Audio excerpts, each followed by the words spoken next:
Welcome back, everybody, to another episode of Talking Triathlon, a podcast that couldn't come up with a more original name. So we literally just put in what we do in the title, where we talk about triathlon. My name is Tim Ford, and those of you on YouTube will already know that this week it is not James Bale who is joining, but it is a true legend of triathlon with 15 Ironman titles to her name, having raced over 50 Ironman races professionally.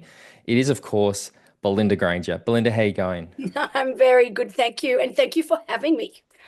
It's always good to get you on a chat. I know that we talk about triathlon so much in our personal lives that I am a little bit nervous about where this conversation might go because we do tend to catch up and sort of go down some pretty deep rabbit holes, and Do. sometimes we get into some topics that probably aren't suitable for a publicly broadcasted podcast. But we'll try to stay away from those topics Well, today and keep at least you know the signs now, Tim. So when you see me start to turn a sharp left, you need the to pull me up. the danger word is hippopotamus. The danger word is Hippopotamus. hippopotamus. Okay, I'll remember that now.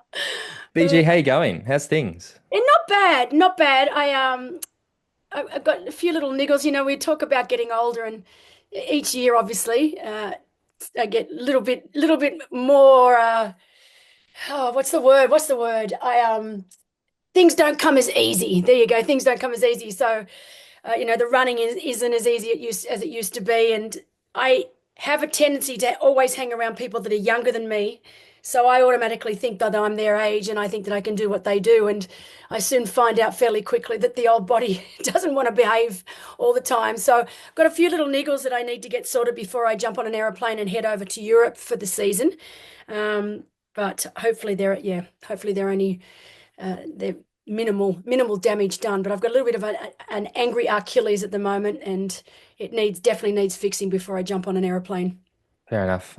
You are going to appreciate this story because we recently spent a week together up on the Gold Coast. Yes.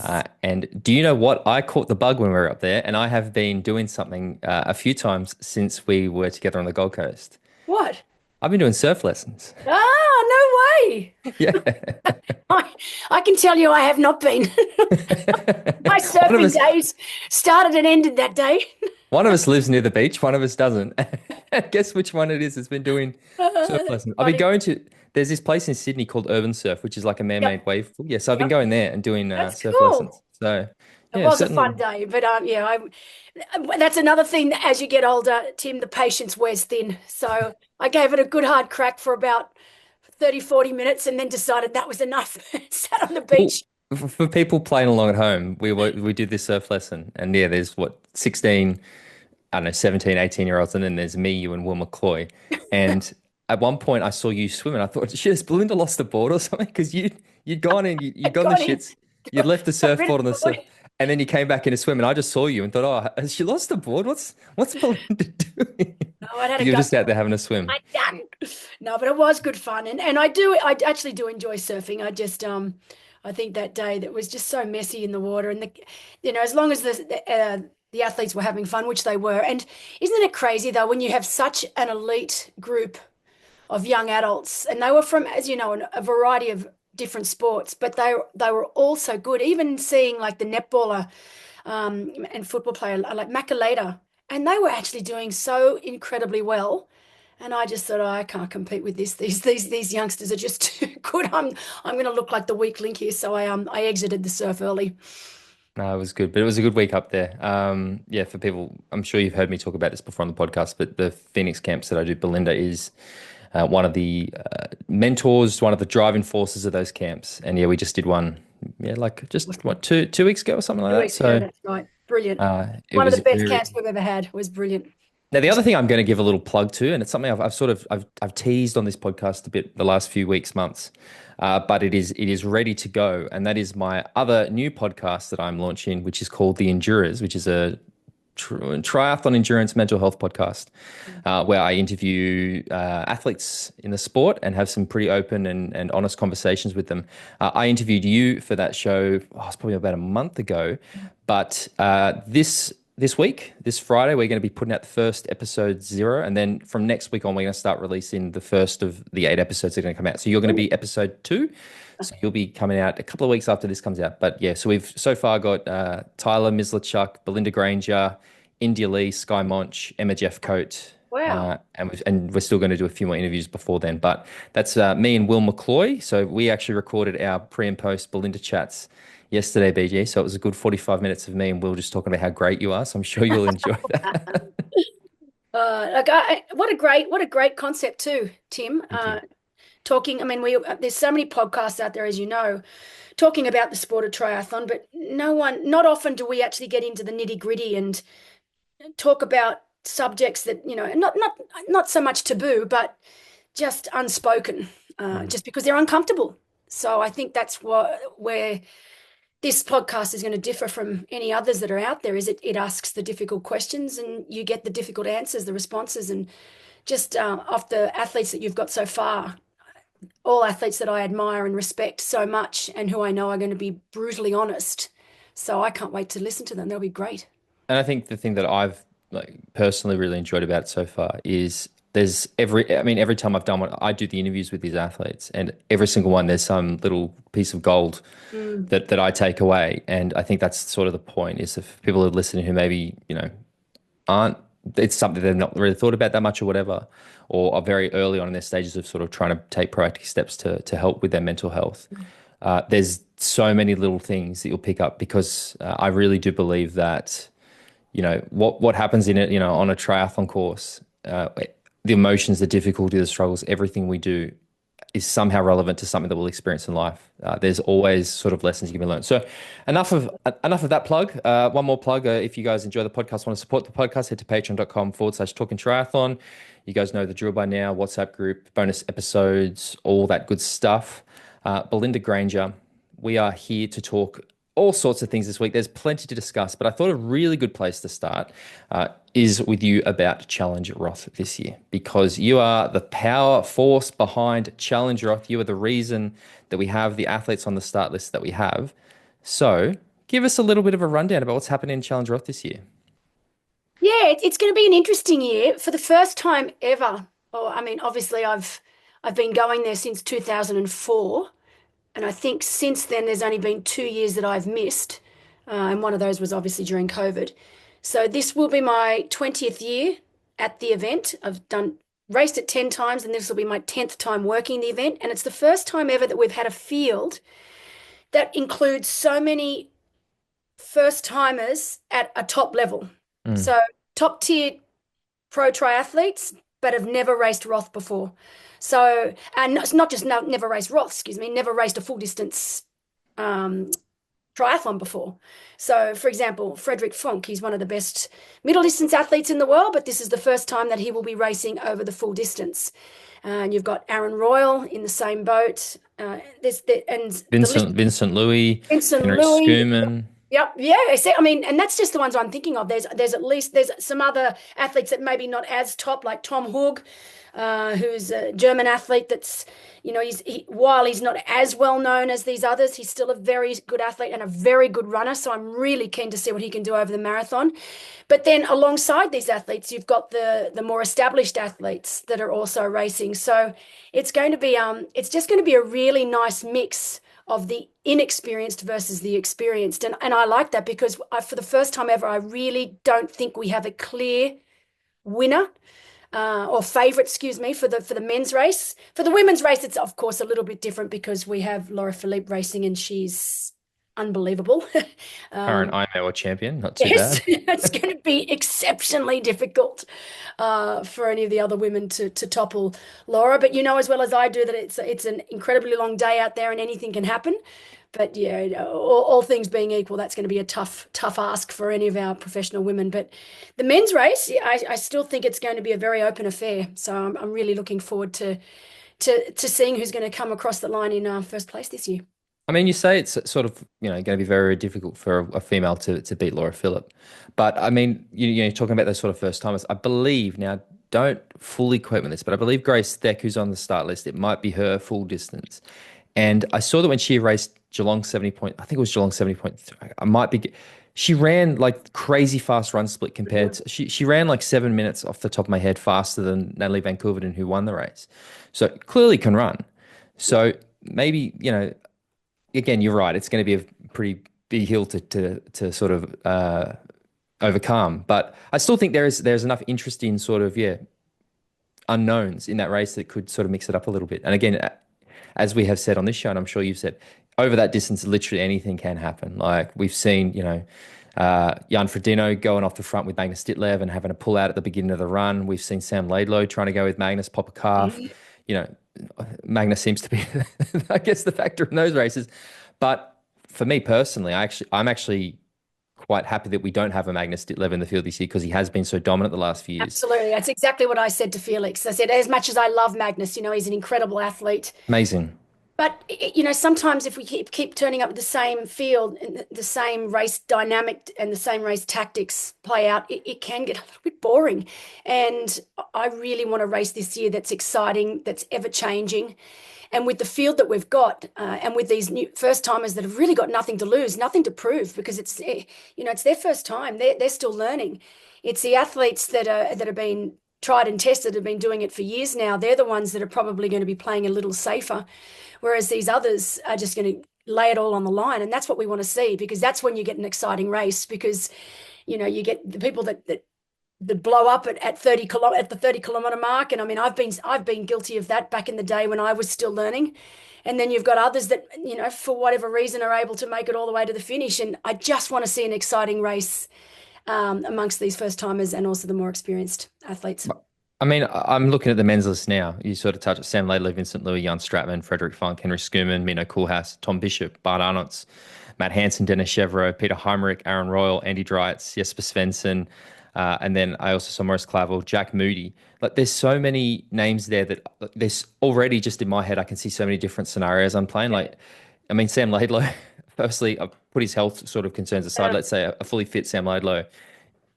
What I love about him is it is such a roll of the dice. Which Sam is going to show up? Are we going to see crush everybody, or are we going to see blow up? Like there's so many Sams, so you never know with Sam Laidlow. Like I don't think there's ever a race that he starts that it's a foregone conclusion that he wins. No, But precisely. then Vincent Louis, the way he, I would have probably early days said, "Oh, Vince is going to be pretty tough to beat here if he does what I expect him to." Then we saw what happened in Singapore, where he went backwards on the bike, and I heard the commentary team saying he had a weakness on the bike, and I was thinking, "What are they talking about?" And then I went, "Oh, yeah, okay, maybe." So that's up in the air. Henry Schoeman's been through some ups and downs recently, but again, an athlete that on paper you'd assume would do very, very well. He's a very well balanced swim, bike, run athlete. Stayed with that lead pack on the bike in Taupo last year and just sort of faded a little bit on the run due to being sick and just a slight lack of fitness. But then Jack Moody, right? Like what he did in New Zealand this year to sort of pressure Mike and then to and Joe and sort of eventually fade. And we saw Joe make that amazing pass.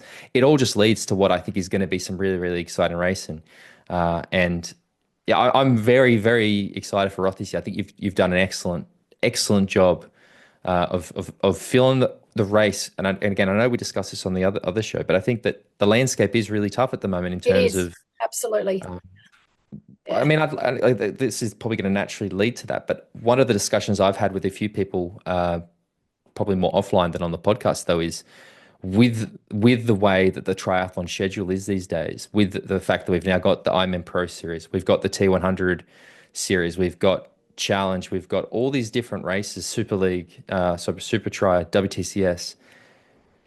I'd love to get your thoughts about this, like because I'm concerned that the seasons are now extremely long, and we're seeing athletes trying to do too much.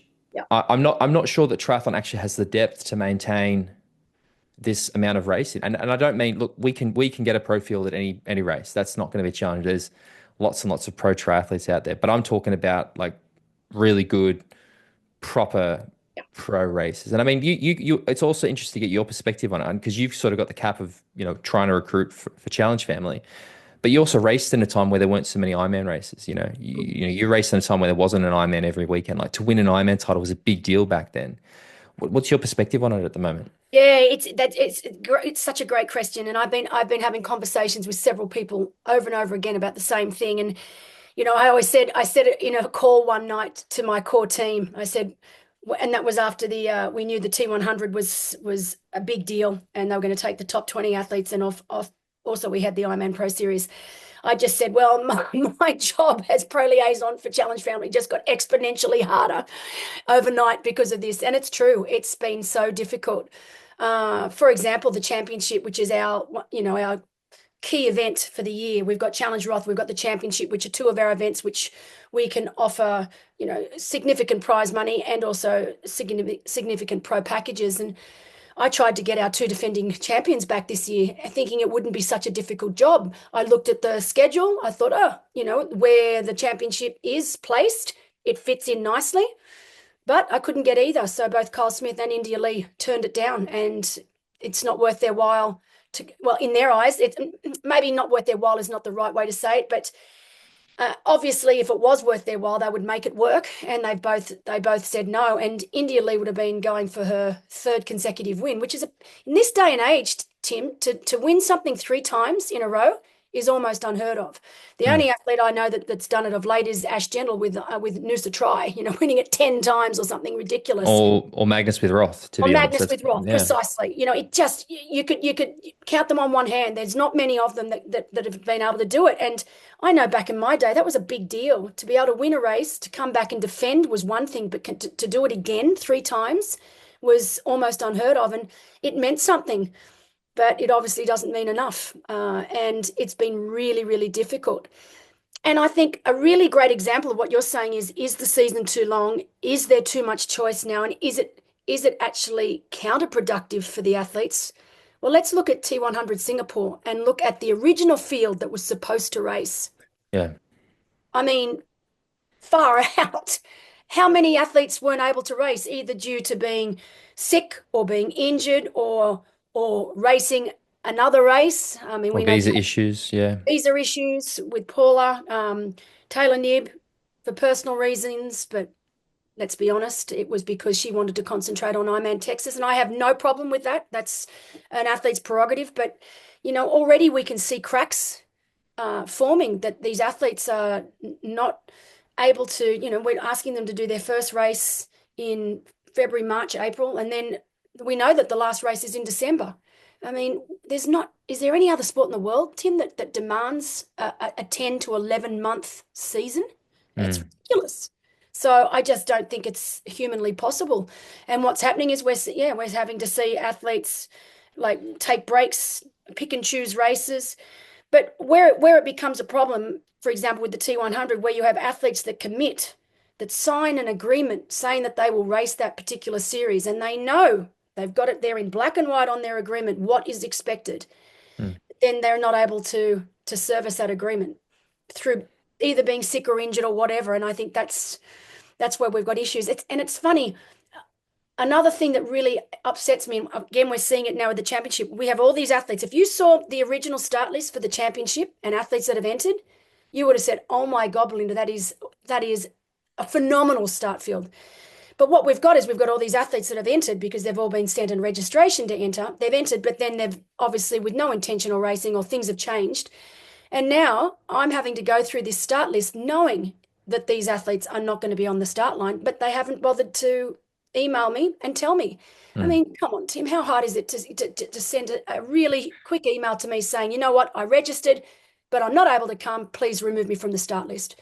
But nothing. And, I reckon we've got at least 30 athletes right now on the championship start list that I know for a fact will not be there. Well, this is something that I guess concerns me a little bit. And I'm sure it frustrates you, but let's be real right now.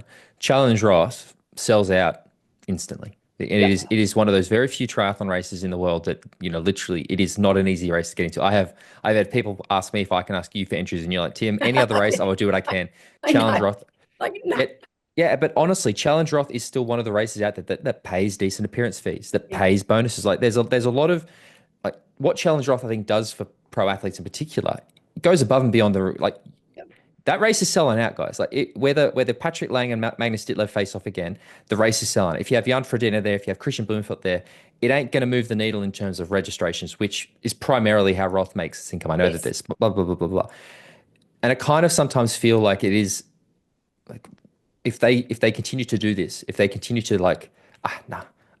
At what point does Challenge start to go, well, actually, we don't need... I really need you. Yeah. We don't need you. So, and which is with the other guys, Ironman, we have seen a move very much in that direction. And look, they've certainly corrected a lot with what they're doing with the Pro Series. But I do sometimes wonder if it seems a little bit short-sighted of me as well, where if you've got if you've got an organization that is doing something that is literally it's almost charity. Like I know it's not, but going above what they sort of need to in terms of a pure business decision, and then to have so much, it's almost taken for granted a little bit. And I just sit there sometimes and I just go, what is going on? Like I am I've been quite vocal in the past saying that I do get concerned if heaven forbid, and I'm not, I do not wish this to be the case, but let's say something does go wrong with the T100 and we see it vanish or very change a lot. What hole is left? What gap is left in the wake of that? If I expect that Ironman will go, well, the Pro Series is gone. In fact, there's going to be even less pro races, and then there's just going to be this huge gap. And then like, what would that landscape look like? All because, yeah, I don't know. There's just something going on at the moment with it where it does seem a bit. I I would have thought Challenge Roth would be an easy one, right? Like that's Yeah, it's I agree, and I think sometimes with a lot of the pro athletes, they only see what's in front of their face. They don't look at the bigger picture or down the line. And for example, when I was a pro athlete, and obviously it was a completely different landscape, different environment. Like you said, there wasn't that choice, and Roth was one of the biggest and best paying races. But just meeting Felix for the first time back in 2004, seeing how they actually treated triathletes, the pro triathletes, like professional athletes, like other top ranked sports treated their athletes. I hadn't seen that at any other race. And still to this day, like you said, they do not need the pro athletes to fill the field. That will happen regardless. But when I start speaking to Felix in November the year before, because that's when we start discussing the pro field for the next year, in the November before, he is deadly serious with the amount of money that he commits to the pros and to me trying to find the pro athletes. He is deadly serious and expects me to work hard at it just like he does. And he wants to try and get the best field that he possibly can because he does care. I can't reiterate it enough. He does truly care about the pro athletes and treating them as such. And so when I see other athletes just sort of, nah, not this year, might come back next year. And I'm like, oh, guys, can you just, for once in your lives, look at the bigger picture here and just support the people that will support you regardless. He's been like this since day dot. I think he's Felix comes from an incredible family that truly care about each and every athlete that's toes the line, from the professional athletes all the way through to the teams. And sometimes I just get a little frustrated with athletes when they can't see that or can't see it the way I see it. And yeah, I don't want anything to happen to the PTO either. I think it's been fantastic for the sport, and I love the T100 series. But sometimes I just wish the athletes would just look a little further afield. Sometimes, I mean, does that make sense to you? no, it definitely does, Loyalty, but yeah, loyalty doesn't seem to count for as much today as it did back in my day. Now, maybe it's easy for me to say this as an older retired athlete, but loyalty was a big thing. And returning to races that had looked after you was a big thing. And you did it. Even if it didn't always fit the schedule, you did it because you almost felt like, well, it's like supporting small business, I suppose. It's the same thing. You're going to do it because you know how hard these people are working and you want them to succeed. So mm. you help. I go to the same coffee shop every day up here because it's a small business owned by a young couple, and they work their butts off. And so I want to look after them and I want them to succeed. So I will continue to support them. And I just wish there was a little bit more of that in triathlon in the professional field. I think it's not even a challenge issue though as well, because if you look at, and again, I'm not trying to throw shade here, but like Martin Van Rooyen raced in Ironman South Africa the week before the season opener. Again, look, he did incredible. That his performance third place at Singapore blew my mind. But then Yes. you've got issues with like Ironman Texas taking priority. We know that there's last year we saw athletes having to race Ibiza the week after the Ironman World Championships for contractual obligation. We see so many clashes. I think the Lake Las Vegas T100 last year had such a small field because so many of the males were focusing on Kona. Like we see it, and it does sort of. It's the big thing that I just sort of am left scratching my head a little bit of. It's just like an inconsistency, right? Because and I guess it's the same thing. The T100 is laying this groundwork for what is a sustainable ecosystem for pro athletes to actually make decent coin. And it's almost like, okay, cool, that's great now, but we're not actually going to service it correctly. Yeah, And yeah, exactly. I like mean, it's new and it's crazy. And I mean, I see this a lot as well. And we're probably drifting into the offline conversation we have, but Yes. like It honestly, didn't take long, did it? how many times you'll see a brand come into the sport, drop big cash on sponsorships, and they're gone within 2 years because they sign these athletes on these big deals and they're just not seeing the ROI. And that's not always the athlete's fault, right? Sometimes I think it's that the brand's probably not coming and doing the requisite research to make sure that it's possible to make the ROI based on their investment. But I do feel like everybody wanted the T100 contracts. We got the T100 contracts, and they're already finding ways to manipulate and take advantage of the T100 contracts. And not And I'm just one like, or two athletes. There's so many, so yeah, ridiculous, and getting away with it. It yeah. doesn't. And this is where I think comes back to that point I was making before, is that it has to happen. Again, I'm not privy to the conversations happening between the PTO and the athletes. But I wonder if the reason the athletes are able to get away with it comes back to that thing I was saying. Is it because there's a lack of depth, or Mm, that like the actual talent pool for those top triathletes in the sport, it's not deep enough to sustain so much racing at the moment? Do you yeah. think that's probably the problem? I'd say that that's more likely. That would be the stronger argument there. That we just don't have the depth in the sport for these athletes to turn up as many times as we're asking. And on top of that, a lot of these athletes that are racing the T100 also want to race the Ironman World Championships, and that involves qualifications, or Mm. at least they've got to qualify, or at least tick that box so that they can make it to the world. So there's other races that they need to do. They also want to do the 70.3 worlds. They have to qualify for that. So already that's two extra races that they've got to try and fit into an already busy schedule. And just the Can travel that's involved as well. It's can I? Well, because on our YouTube video last week, we had a lot of comments about this sort of topic because I had a little vent, and not everybody was very happy with what I had to say, but thank you to everybody that sort of gave some constructive comments and stuff. But one of the comments that I thought was interesting was about the fact that in Singapore, the athletes were asked to race at 2 o'clock in the afternoon, the hottest part of the day.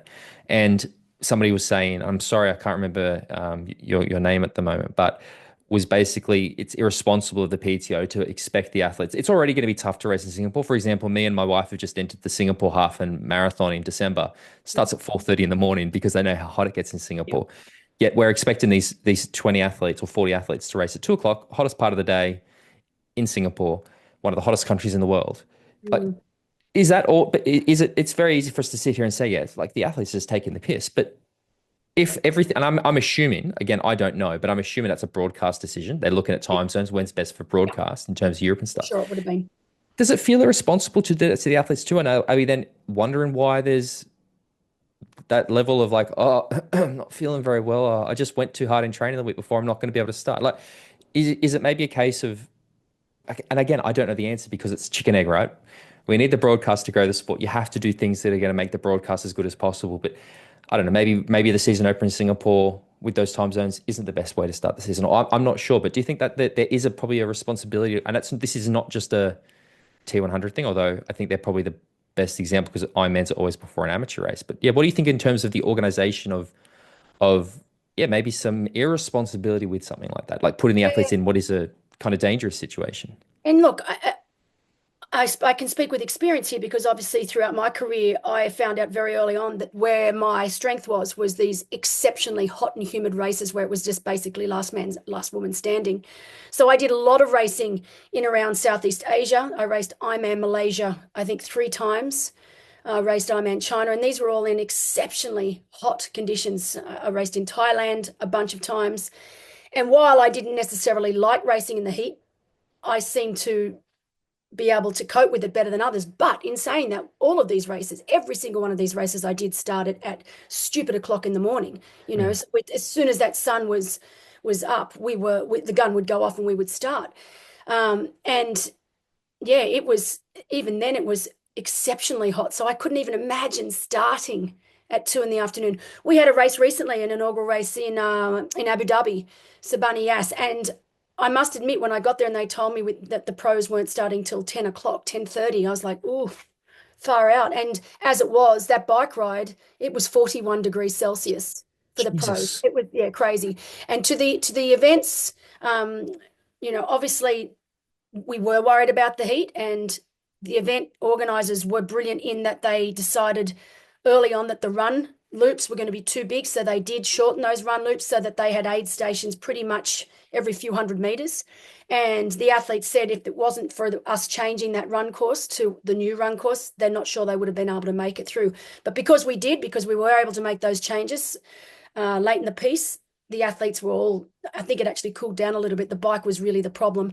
The run was okay. But again, it was something for next year. We will not be starting at that time. We've moved the race date to a different date, so it will be cooler anyway. And we'll make sure that the pro athletes go off a lot earlier because, again, we don't have to worry about broadcasting because there was none. So we I have that. mean, there was. I don't know I Oh, don't no. know what I'd refer to it As as. far as I'm concerned, there was no broadcast, Tim. All It right. made me. I That's was the end of it. I was that camp when we were in the Gold Coast. I was talking to Will about it. So people know obviously know Will's a TV commentator, and I was laughing about and I'm sorry, I know I shouldn't be throwing shade at Challenge, No, but it's all right. the broadcast commentator, I'm not sure who it was, I but don't know. was literally like, and here they are, the next runner in the Malfield, 2 minutes down from the leader. And I was just, and so I was sitting on the bus and I was telling Will, I said, this commentary was so bad, it was funny. And he's like, nah. Oh, So I pulled out my phone and put it on, and Will was just like, what the hell is this? I I said, didn't. yeah, so I can understand you saying, no, No, there was no broadcast. there was no broadcast. No, so that was not an issue. That That will be guy, changed for next year too. like, get his details because I think he could actually be a really good, like, audiobook narrator, like, or like one of those put you to sleep meditation apps I sort of don't even things. know who it was. I don't think he was on ground. That's for sure. But it was crazy. What amazing race, let me tell you. For anyone that didn't go, and you can ask any of the pro athletes that turned up, Sabanias Island blew my mind. Like I The had animals no everywhere. idea. I mean, giraffes. I Yeah. was hanging with giraffes like I would be hanging with my dogs here at home. It was crazy. But yeah, wonderful race. And the actual race venue was spectacular. Just a few things that need fine tuning for next year. We'll get there. But yeah, going back to that, I just think it's dangerous. I don't care how elite an athlete is.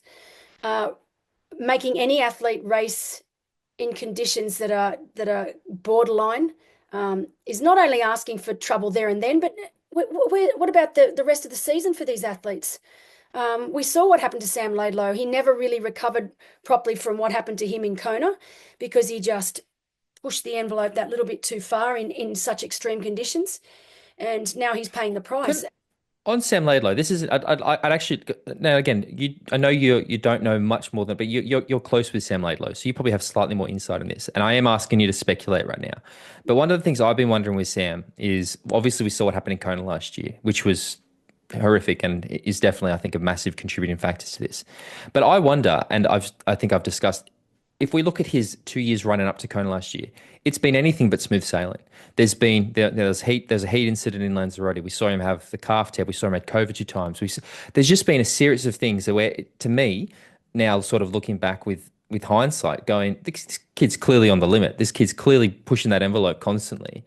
Is it the Kona factor, or is this the first example we're seeing of 2 years of absolutely jam-packed racing? I Starting think to it's a combination, sure. because we don't actually know what the consequences of these crazy busy years are going to like seasons are going to be probably until the end of this year and starting into next year and things like that. But I'm starting to wonder if maybe the Sam thing is a bit of a compounding of 2 years of extreme racing Mm. catching up with him a little bit, and maybe we're going to start to see this happen more and more. Like, I don't know, what do you No, think? I completely agree. And what we're going to look at too with a lot of these athletes, Sam in particular, he's still so bloody young. He's been Yeah. doing it since there is nothing, he doesn't know anything else. He's been doing it since he was a little boy. And the pressures that he's put on himself and that others have put on him, and when I say that he's got incredible sponsors and he's obviously making very good money from these sponsors, he's a sponsor's dream. But with that comes all this pressure.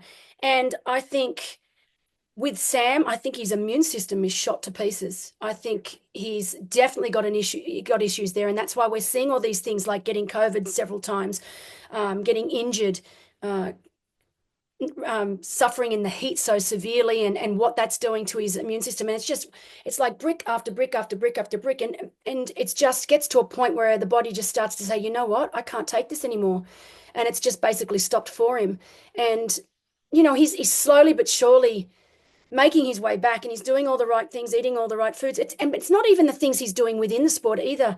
You know, a lot of people don't realize that he bought himself a house, he's been renovating that, and he's done a spectacular job. But this is all added pressures on top of what was already a situation on the brink. And so when you add all these other pressures that he's trying to do everyday life, I think it just all got too much, and his body just finally said to him, "I'm sorry, Sam, I can't do this anymore." And I don't think it's going to be an easy fix for him, and he knows that. He's an intelligent young man, and he knows that it's going to take a long time to get back to where he was. But the thing that Sam has got is one, he's insanely talented. He's such a talent, and he is a hard worker. But he just needs to really now rely on having a really close team around him. He's got his girlfriend over there with him now, and I think even having Milan there living with him in France has made a world of difference. He already seems more content, more in control, and happy. And hey, Tim, I mean, I know even myself now, if I am happy, I automatically feel healthy. I automatically feel good. I What's automatically if you better. build if you build your house on poor foundations, the house can fall down. Whereas Feel if you full can down. build your house on a solid foundation, it's likely to stand the test of time. So And yeah. Sam wears his heart on his sleeve, and he makes it, you know, when he's not in a good place, we see it straight away. It shows in his performance. When he is in a good place, we see a completely different Sam. So I just hope that he takes his time. I mean, obviously, we want him on the start line at Roth in a position to fight for the win. I think he absolutely can win Roth. I would love nothing more than to see him win Roth. But we know that's only going to be possible if we see, you know, a 100% healthy, physically, mentally, emotionally, Sam Laidlow on the start line in July. You made a point as well just before the fact that he's very, very young, and it is a fairly recent phenomenon we're seeing athletes kind of skip Yeah, what we call the traditional pathway of yeah, going through ITU, racing a short course seats, career, stepping up to middle distance. And I mean, the exceptions to the rule sort of been like a Chris McCormack, who won a WTCS World back in the day, a ITU World title, and sort of jumped everything, went straight to Ironman racing, relatively young. But we have now the Sam Laidlows, the Magnus Ditlevs, the Rico Bogans, these guys who are, I mean, I know that Rico hasn't done an Ironman yet, but they're sort of skipping that step, and what we're seeing is incredible performances. But again, I do wonder if, yes, it's a positive, but maybe there are also going to be potential side effects. I think of an athlete like Terenzo Bozzoni, for example, who, again, the way he left the sport is a tragedy as far as I'm concerned.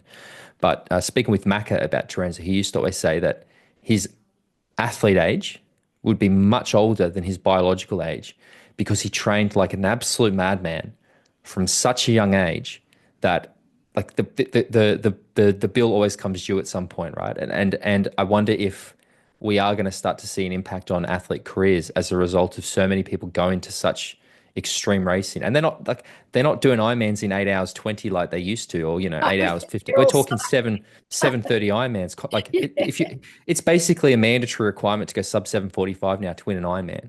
yeah, it blows So my mind when I look at that. And that's a really great point you made about Terenzo. And I think Sam Laidlow is in a very similar predicament. We know he's only very young biological age, but I think he's well into his 30s if we were to look at him in a training perspective and how much training he's done over the years. And that's where I think we're seeing a difference now. And it concerns me as a bit of a mother hen. I do worry about these athletes, and it's more the men than the women. The women don't seem to be putting themselves in that predicament as much, yeah, where men just want it all now. And I remember, and I know he won't mind me. I remember when Martin Van Riel was saying he wanted to do his first Ironman, and it was last year, I think it was. Was it Cosmo. Lanzarote? Yeah, and I actually reached out and I said, "Why?" I said, "Just enjoy the middle distance for a year or two. You're so good. You're going to be the best in the world over this distance." And I said, "Now you've got the T100 as well. Just, just put the brakes on and just do middle distance and under for a year or two." And he's like, "No, no, no, I need to do Ironman." And I get it. I mean, we were all there. We were all in that predicament at one point in time. But I know that Martin's going to be brilliant. I mean, over that distance as well. But I just would have liked to have seen him flourish over the middle distance for a year or two, or a season or two, before he stepped it up next step. And he's still young enough to do so. I mean, you really don't peak in the full distance till you're in your 30s, mid 30s. I mean, maybe that's changing now, Tim. I mean, I'm talking about back in my day, mid to late 30s was when you were reaching your peak in the full distance racing. But maybe again, as I said, it's a different environment now, and maybe we are seeing that age has dropped down a lot lower. But it does make me nervous when we've got early 20s doing several full distance races a year on top of the T100 series or shorter. That's when I start to think when they start mixing that it starts to get a little bit too much. Well, and I'm going to sort of take what you said and I'm going to make a comment. I'm going to transition to my next sort of question. But I think if you look at an athlete like Kat Matthews last year, who honestly, when she came out at the start of last year and said this is what she's planning on doing, I thought, "Well, this is ridiculous. Like, ain't no way it's possible." She did it. She did exceptionally at everything she touched last year was exceptional. You know, she won the Ironman Pro Series. I think she was, can't remember what she finished, but she was top five minimum, I think, in the T100 series. You know, very competitive at everything she did. But we saw her opt out of it this year because I think probably was a bit too much for her. When we were talking about this rush for everything, and you're seeing so many men like Martin Ben Reels, Yella Gaines, I've heard is talking about Ironman, you know, Jamie Riddle doing Ironman, like all these athletes. If I look at female triathlon at the moment, and you only have to look at the Pro Series start lists, the Ironman start lists for women are significantly lower than the male start list. And I actually think that it seems to me, at least, I'm not a woman. I don't have any, you know, sort of perspective, but I feel like there's a much lower interest in the Ironman distance for women than there is for men at the moment. Have you noticed? Have you had discussions? Is this something you've picked up on? Yeah, I mean, I see it across the board in that it is always exceptionally difficult for me to get quality, deep professional women's field in any of our races, whether it be Roth, the championship, or any of our other events, when you compare it to the men. And most of the time, the men's field is double or triple what the women's field. And when I say this, I'm talking about at the top end. We have a race on this weekend, Challenge Taiwan.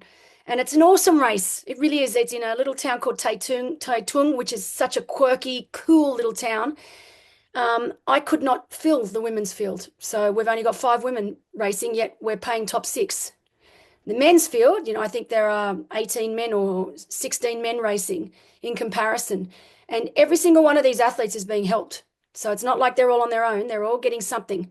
And again, that's just one in all of the races that I work out throughout the year. That is the problem for me, trying to fill women's fields. And it's not because there aren't women available. They're picking and choosing their races a little more wisely. And you talk about Kat Matthews, and she really is a standout. She is one of those athletes that is just so incredibly durable and resilient. I feel like I'm bringing up words from our camp from 2 weeks ago, but she is, you know, half those words we used when we're talking about professional athletes, what makes a professional athlete? I mean, Kat Matthews ticks every single one of those boxes, and she really is a 1 in a billion. And that's what's going to make it. And we're going to remember her for a long, long time once she decides to retire, which I'm not hoping that happens anytime soon, by the way. But when she does, because she's such a durable athlete, and I don't think there are many like her out there in the world. And it's interesting, the point, because we're saying that the men are wanting to do everything. Oh, I want to do the full distance. I want to do T100. I want to do the 70.3 world champs. And my old coach would say, well, the women are actually physiologically better suited Correct. to be able to do that, Yeah. rather than the men. The men are the ones that cannot handle that, and they will break. Whereas the women, no problem. If you want to do what Kat Matthews is doing, no problem. You've actually, physiologically, you're able to do it. You just got to be smart about how you do it and the training you do in between, but you could actually do it. But we're not seeing that. In reality, we're seeing the men trying to do it, and we're seeing the women take a far more sensible approach. I don't know if that's the right word, but It's no, it makes it frustrating for me. but I mean, because I've certainly noticed it, right? Like if I look at, I think if you had, again, let's just compare apples as apples right now. I think if you looked at middle distance racing at the moment, the women's fields are head and shoulders above the men's. Okay, that's hyperbole. That's not necessarily correct. The women's fields, I think, are the stronger. The women's 70.3 fields and T100 fields at the moment, to me, in world triathlon, across the board, across distance, everything, is the strongest, deepest fields we have. There are so many incredible women racing T100. Not to say men isn't, but I think if you look at the men's fields, there is more diversity.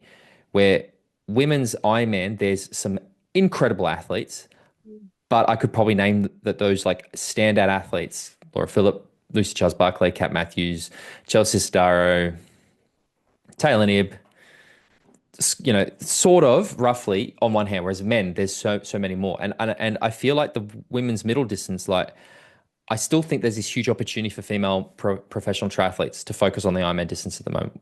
I believe, and from my experience working with athletes, sponsor interest is still very much geared towards Ironman racing. I still think they're still not super sure about the T100. I know that there are brands, and I know that people at brands who have quite openly said to me, we won't work with this athlete because they're not doing Ironman. Like we want them to do Ironman. But I see, like, I look at how many incredible females are on that T100 list, and I reckon half of them I'd love, but probably all of them actually, I'd love to see them, sort of start to do Ironman. But like, I'm not sure what it is. And I've spoken to pros, I've had discussions with them about potentially working, and, I've said, well, what are your thoughts about Ironman? They're like, oh, I don't want to do it. And I'm like, I wonder why. And you can't, you don't really get a reason why. It just seems to me as that there is a decrease in interest in the pro field for women to step up to the Ironman distance. And there is 70.3, I think, is very popular. But yeah, I don't know. Like, because yourself as a pro, you sort of primarily raced. You were the Ironman athlete. Have you had discussions with athletes about that, or? Well, back in my day, I mean, you automatically did that. Although I resisted for many, many years, Tim. I was adamant that I was not going to do full distance. But obviously, once you do your first, you get that bug, and you keep going back again and 50 again. times. But yeah, 50 times, yes. But then I didn't have the choice. I've had this conversation actually many times, that if I was an athlete again, would I have ever got to 50? Because there's so much more opportunity over these other distances. And I love a hybrid distance. I get so sick of it just being middle distance, long distance. And, when the PTO came up with the T100, that wasn't a new thing. Everyone thought it was a new distance, but that's what I first raced back in the day. The Sri Chinmoy race was my first middle distance event, and that was over that distance. A little bit, it was actually a longer run. It was 280 and 20. But that distance had been around for a long time back in the day when I was racing, and I loved it. And we've got a race in Barcelona, which It's is, odd, isn't it? It's yeah, it's a slightly great longer than distance. Olympic distance. Yeah, I think it's 260. 2:15. Yeah. And I wish we do. I wish we do these distances a lot more. But you're right. The sponsors, to them, it's, well, what is that distance? What do we do with it? We only really know middle distance and full distance. Ironman 70.3, and that's what everyone wants to do. And the 70.3 has got the T1. So you've got the T100 series. You've got so many 70.3s all around the world now that are all paying reasonable money. And you know that you can back up. I've got friends now that will purposely go overseas to Asia, for example, and they'll do the double. They'll race the Philippines one weekend, and then they'll race Taiwan the next weekend, or they'll do Korea one weekend and Thailand the next weekend. So they're doubling up. You can't do that with full distance. No. You've got to take weeks, maybe a month off post Ironman, unless you're a crazy person like Martin Van Riel, who did get away with it, which, he got away with it this time, but will he get away with it next time? I don't know. I don't think it's a good thing for the body to do. It's not something that I would be making a habit or doing it over and over again. But he did what he needed to do. But what I do respect about Martin Van Riel is he has signed a contract for the T100. And he's delivered. And he has delivered. So in my eyes, Martin Van Riel is the true professional athlete here. He didn't make any excuses. He knew what he was doing. He didn't come in to Singapore, which he could have, because that the contracts, they just needed to actually be there. They didn't necessarily need to race, which I thought was a cop out anyway. But he didn't. And let's be honest, he had an excuse. He could have used that. He didn't. He put himself on the start line, and he raced as hard as he could, and he raced insanely well. So yeah, hats off to Martin Van Riel. He's a pro's pro. Belinda, we have to move on because I did get you on to talk about Ironman Texas, and I've realized that we're 50 We haven't minutes done it. We Jeez. haven't done it. So Oh let's my have a God, talk. I'm hopeless. We're Hopeless. this is what happens when we get together, Belinda. Ironman Texas is happening this weekend. It is the first Ironman. No, it's not. It's the first North American Ironman race in the Pro Series this year. And it has a pretty good start list. So exceptional. I will run through just some of the name. And again, there's so many on this. I'm going to just go through and sort of handpick. But I know Patrick Lang is out. So we've got Rudy von Berg, Gustav Eden, Christian Blumenfeld, Leon Chevalier, Matthew Marquardt. I can never pronounce it. And Christian No, Hogenhag, it's a difficult one. Trevor Foley, Matt Hansen, Robert Carlin, Chris Lefferman, Antonio Benito, Ben Canute, Daniel Beckergaard, Cam Worth, Matt Burton, Robert Willowiceki, Casper Stornes, Kieran Linders, Casper Stepaniak, Ben Hamilton, Nick Thompson, Jared Osborne, Jason Pohl, Adam Fay, David Pleasure, Andy Horsford Turner.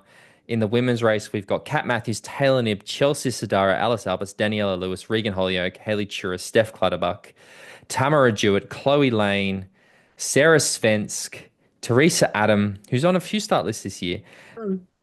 Honestly, I think I This said this. actually, this race goes against your argument, but it is an exception to the rule. This is an incredible women's field for over the full distance. I think Um, if you compare it to the South wow. Africa start list, the women's South Africa Yeah. start list, I was a bit like, well, what?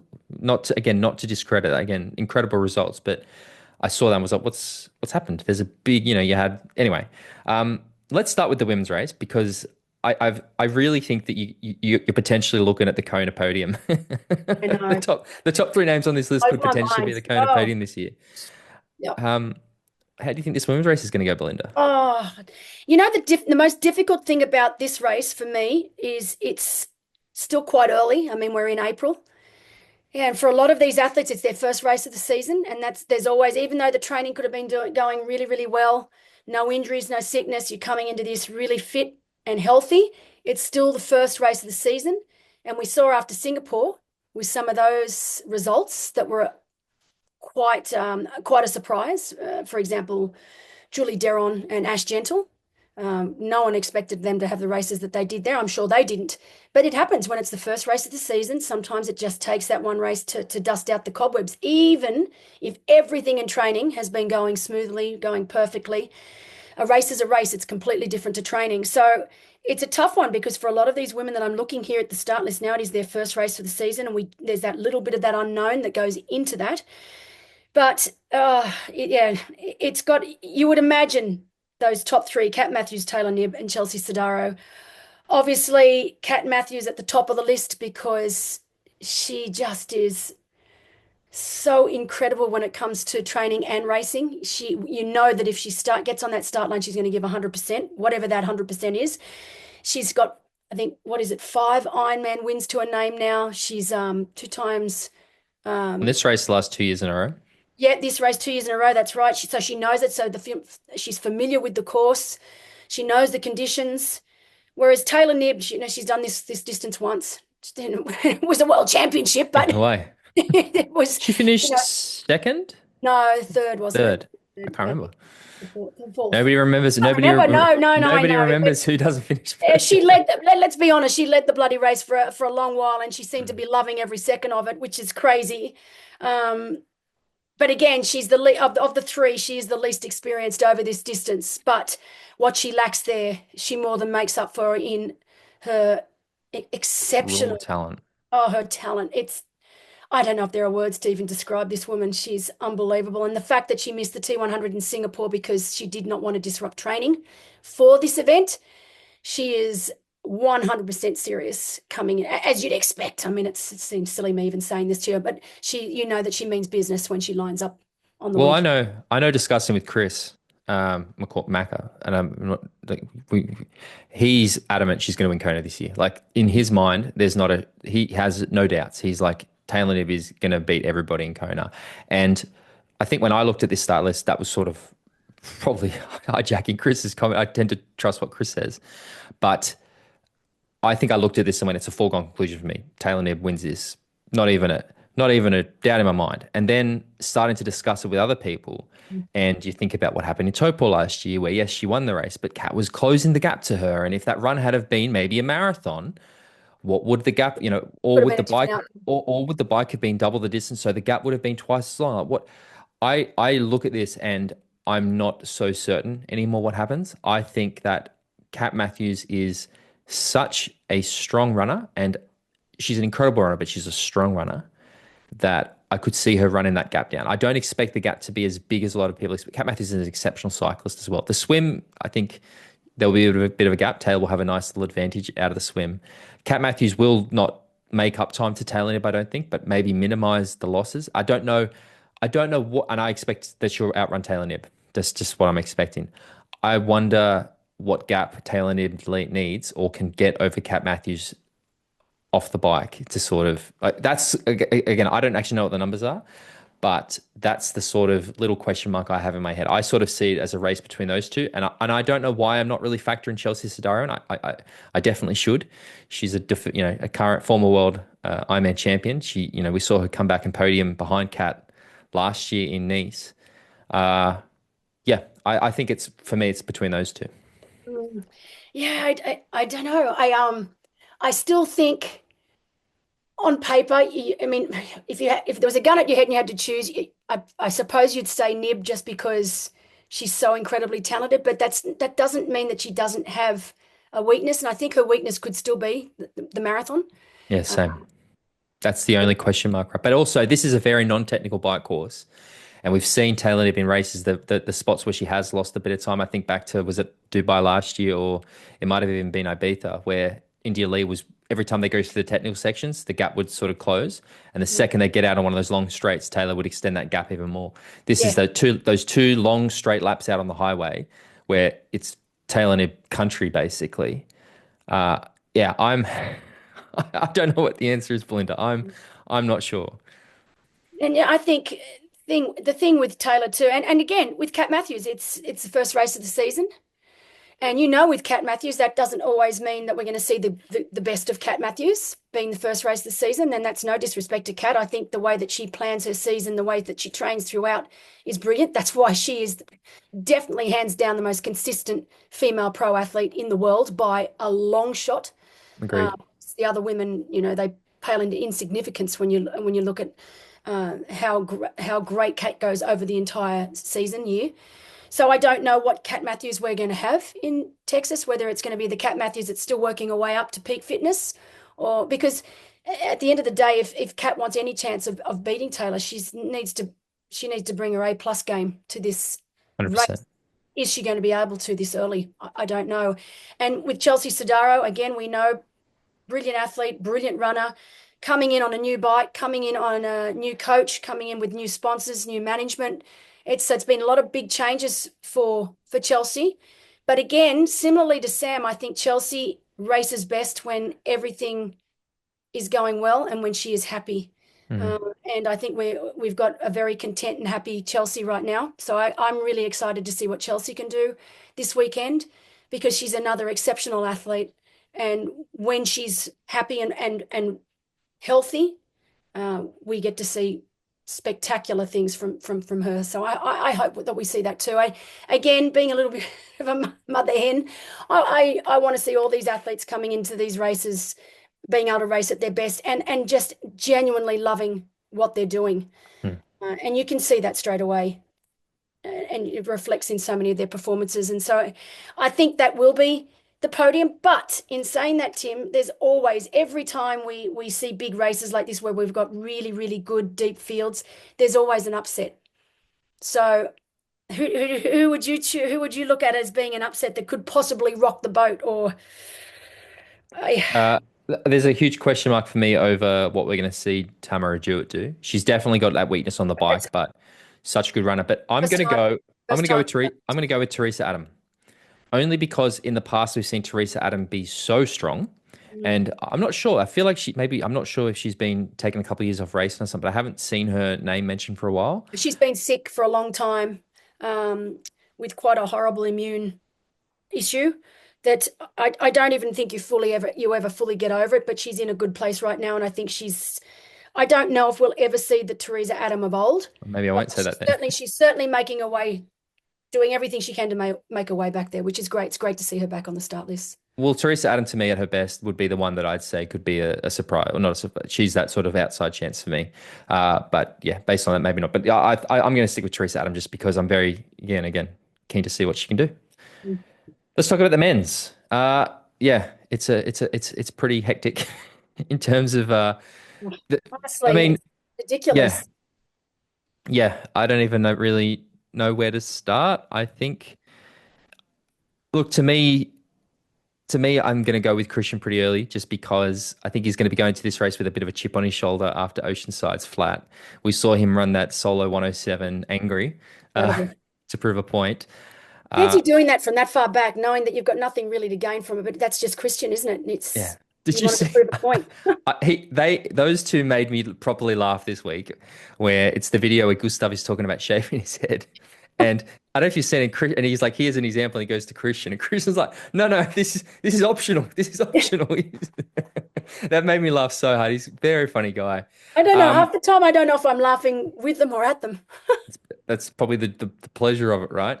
Yeah. Uh, I think without Patrick Langer, this race is Yeah. not. Yeah, I was curious to see what Patrick Langer would do again, but.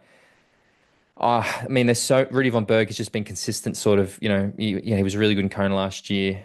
Uh, Trevor Foley is one I'm very, very fascinated to see, just because of that run he did in Lake Placid last year, and I can't help but think, based on what Langer did, if he didn't crash just before transitioning Kona, I really think he could have gone with Langer. To be honest, he's such a good runner, and he's such a strong cyclist that I'm he's a very big sort of question mark over me. Leon Chevalier is another one that I would have always sort of put as like, yeah, that guy's dangerous.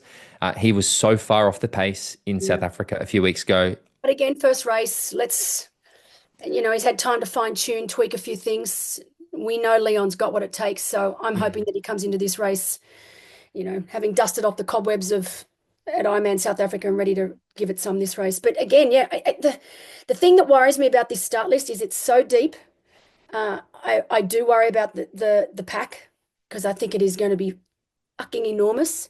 And I do worry about the drafting Well, and interestingly, speaking with Joe a couple of weeks ago on the show, he was saying that I can't remember whether it was him or he was talking to somebody, but saying basically that what Race Ranger has done, which they're using at these Pro Series races now, it's actually showed the athletes how small 12 meters is. yeah, Where in the past they probably were staying back a little bit further, but they've actually said, oh shit. sure. I Mm. think it was Yellow Gaines was saying it based on Geelong, where the 12 meters is actually a lot shorter than people realize. So you get in the packs even closer than they were before because that's the actual legitimate, because it's from front wheel to front wheel, not from back wheel to front wheel. Back with the front row, that's right. Yeah. So yeah, I think the packs, again, especially with this course, which is so open and exposed, you get that big headwind going out, and then you get the Exactly. tailwind coming Exactly. back. And you look at all these men. I look at this start list and I can see these men are all going to get, a lot of them are going to get out of the waters together, with the exception of a few. We know there's going to be a few right up the front there. Um, but this group that's going to be chasing is huge, huge. And if they're all sitting at 12 meters and it is that big open wide space and you've got a bit of wind, I don't know. I hope not, because then it just becomes a bloody running race, and I don't want to see that. I want to see an honest race because it's an incredible field. It's one of the best men's fields we've seen outside of a world championship. Well, I, Without I said this. I said a similar thing about South Africa, to be honest. I have been so impressed with the start fields this year. Roth as well. Like all the start lists have really blown me away. I'm also like Gustav Eden, who went from the highest of highs to horrible period, injury, and he's been sort of, I guess, similar to what's obviously for different reasons, but has been on that journey back, Sam Laidlow-esque, I suppose.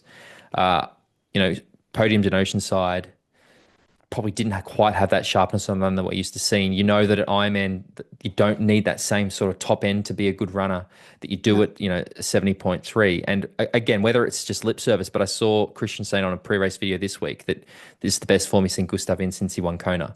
yeah, And I'm there going, well, shit, like Gustav is that guy that because of our recency bias and how short the sports memory does tend to be, if he's on, man, he could be pretty hard to beat too. I just think that Christian is Christian, and I'm so pumped for this race. I hope the broadcast is a lot better than it was at every race I've tried to watch this year because I really actually want to enjoy this. Um, but yeah, it's going to be fireworks. yeah, it will be. And Gustav for me, I got to know him quite well from the championship a few years ago when he won it, and he's such a quality human being, and I would love nothing more, especially with, yeah, it wasn't just injury, but with his mother passing away. It's been a shitty time for Mm. Gustav, and I know this is part and parcel of being an athlete, and you ride the highs, the lows, and everything in between. But it would be nice to see him back to what we know. And if that is the case, it could be an absolute cracker of a race between Gustav and Christian. Hey, funny little story though about Christian. I went to my optometrist yesterday because I had to get my eyes checked again. Old person's things.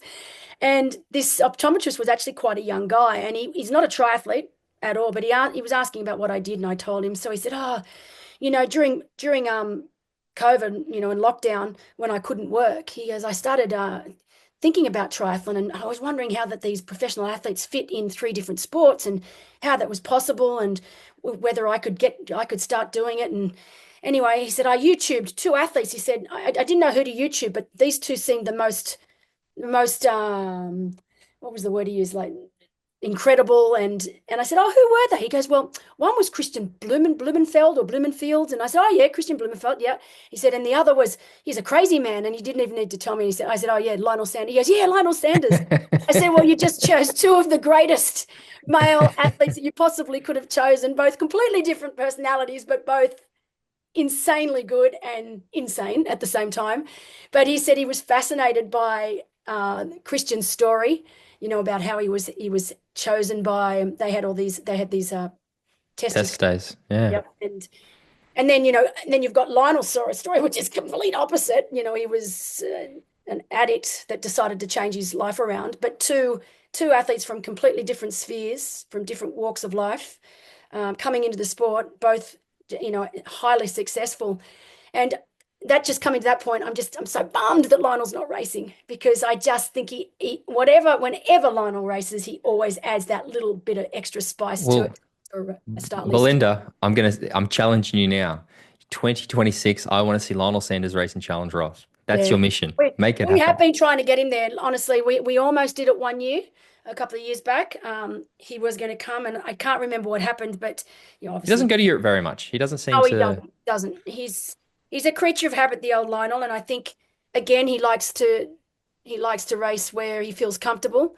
And now, as he's a family and he's got a young child, it makes it even more difficult to travel for long periods of time. And traveling all the way over to Roth, it wouldn't be like he could just get on a plane the week before. He'd want to base himself over there so that he was acclimatized, felt comfortable in his surroundings, and that takes time and effort. And Come on, Felix, get the yeah, I checkbook out, know, mate. I would love Come it. on, I would love Felix, make it happen. I mean, I know that the spectators he would be one of the most popular athletes we could ever get there. They love him. Everyone loves Lionel, though. I mean, I'd love you. One year, what you should do at Roth is just get the bad swimmers.